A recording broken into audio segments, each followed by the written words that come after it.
Isiphetho, the conclusion. These are the tribes of Israel today, as they are mentioned from the Bible. These are who they are, and that is where they are, and that's what are them.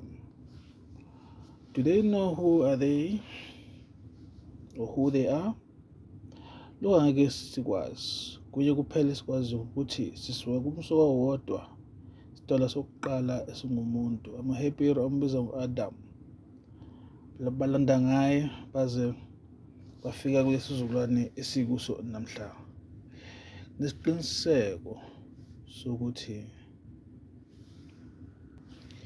isizwe nesizwe sinomlando waso ukudabuka kwesidala singumuntu. Yafika impucuko yasitshela ukuthi umuntu waqala eyikhonde noma eyigorilla, ukuhamba kweminyaka waphucuzeka. That was Charles Darwin theory. Abanye bathi sidabuke emanzini njengofishing.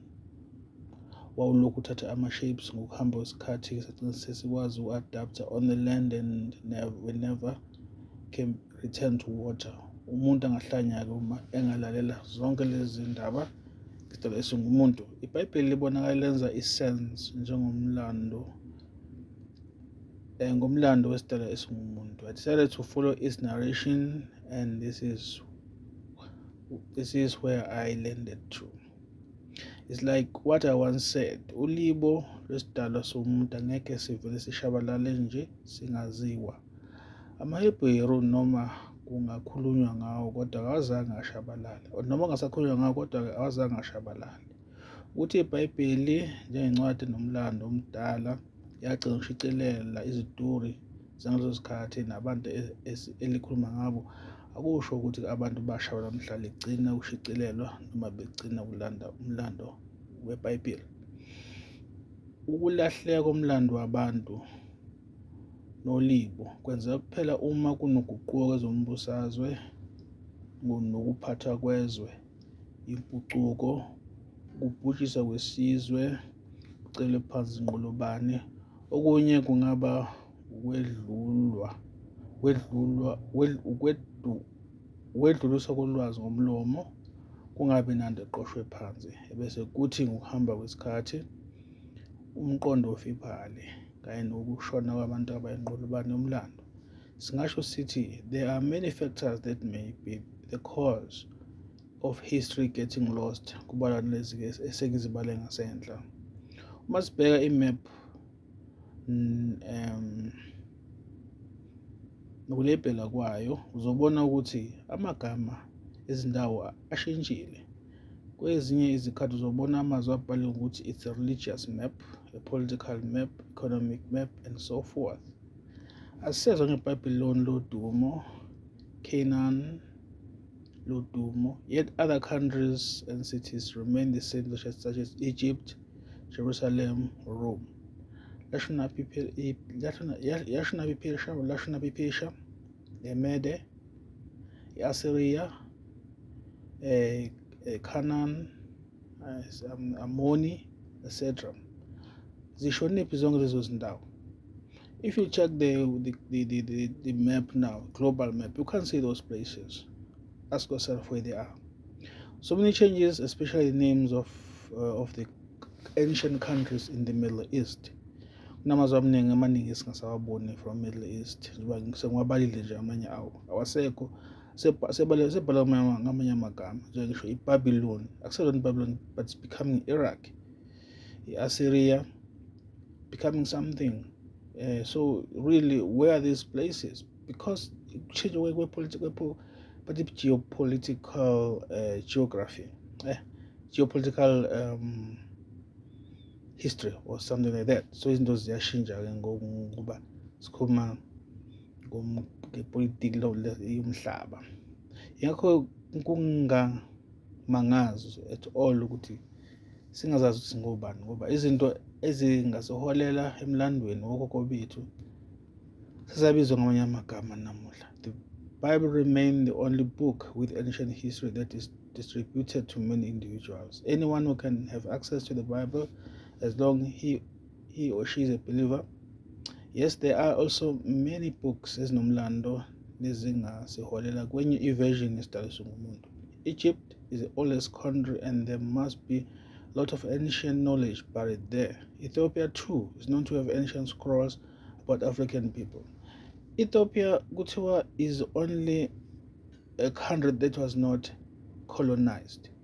That's why people believe the knowledge that they have is original knowledge that has never been altered by colonizers, those people who came to colonize us. Like in Africa, most African countries were colonized.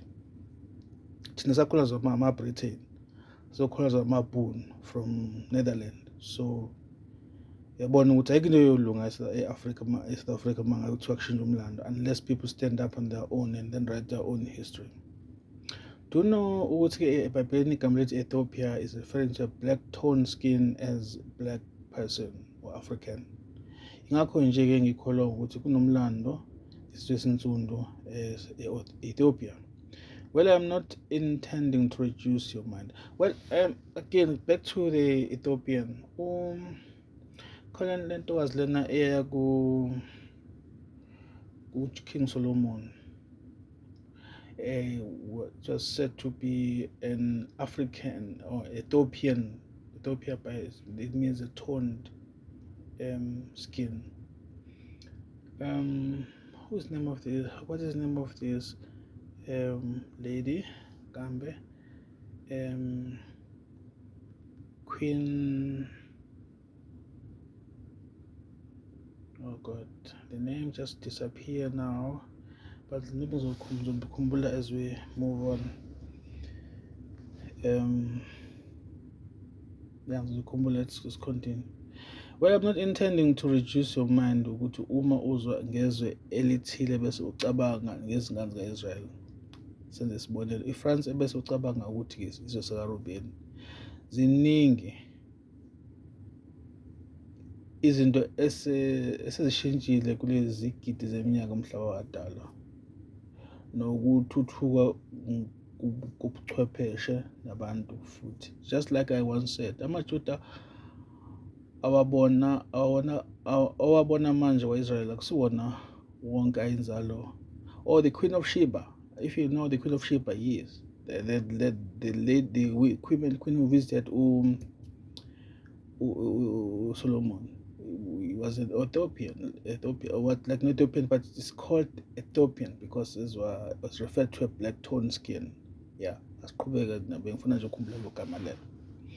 just like as I once said, amaJuda wabona kwa-Israel akusiwona wonke ayinzalo kaJuda, the fourth son of Jacob. As they developed, breed, intermarry, religious convention, things got mixed up. However, ancient French were the descendants of Reuben, and Jews are not only a nation now, but more of the religious sect.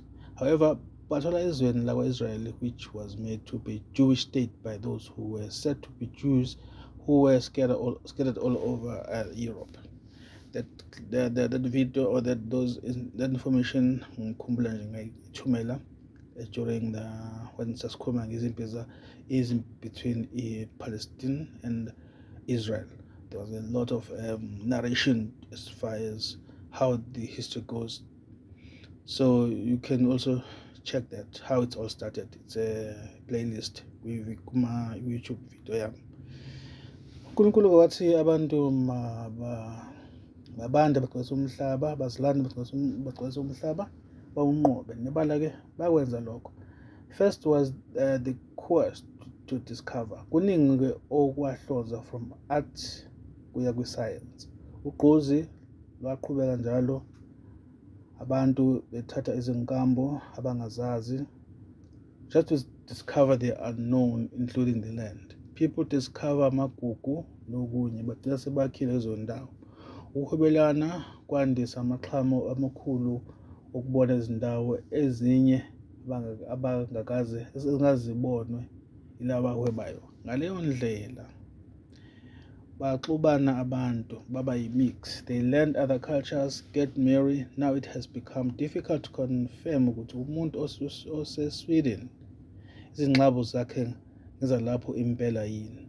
Kodwa singasho kugcwele umlomo ukuthi abantu bawugcwalisa umhlaba ngokwazi ukuthi izizwe esentshonalanga kwakuyizizwe zika-Israel ezadukelana nabafowabo ngesikhathi bedingiswa.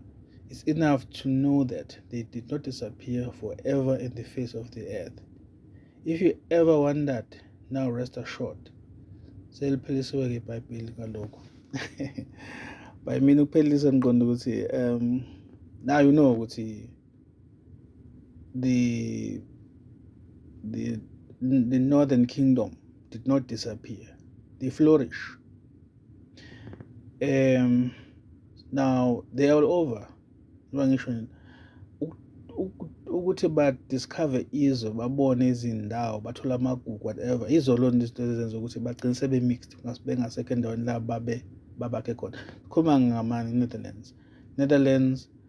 There were other people who came to South Africa during the time when British as South Africa now.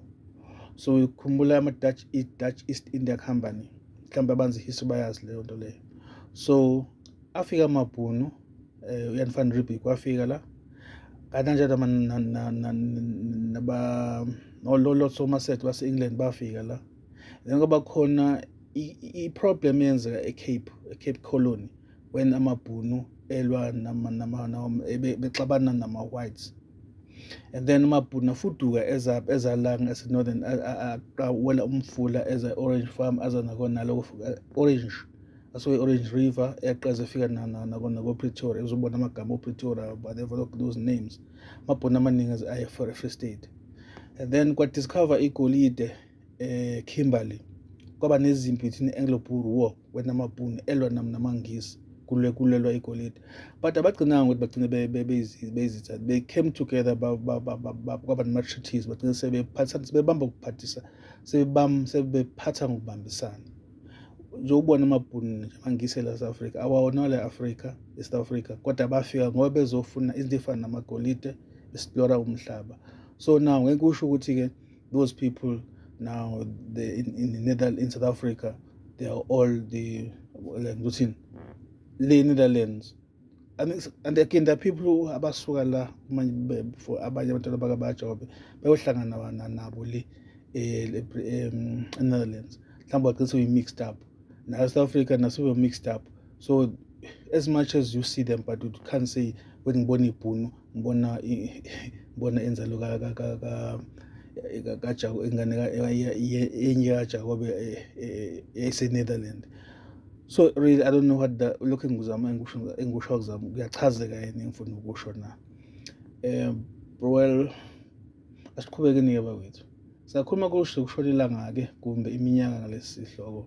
So isikhathi sokuba ke ngiyiphethe imbenge yami. Mangithemba ukuthi ngizamile ukususa ikhethini ebelimbozwe ebelemboza indawo ezithile ngeBhayibheli ngomlando wesidalwa esingumuntu. Isidalwa esingumuntu nolibo lwaso soqhubeka nokwanda kuze kufike isikhathi sokubhubha komhlaba oshabalaliswa njengoba nawo wenziwa. Mhlawumbe kodwa lesidalwa uma nomhlaba sewenziwe kabusha. Just like esho umbhali wencwadi isambulo ethi bheka ngabona izulu elisha nomhlaba omusha okokuqala kudlule bheka sekuvele okusha.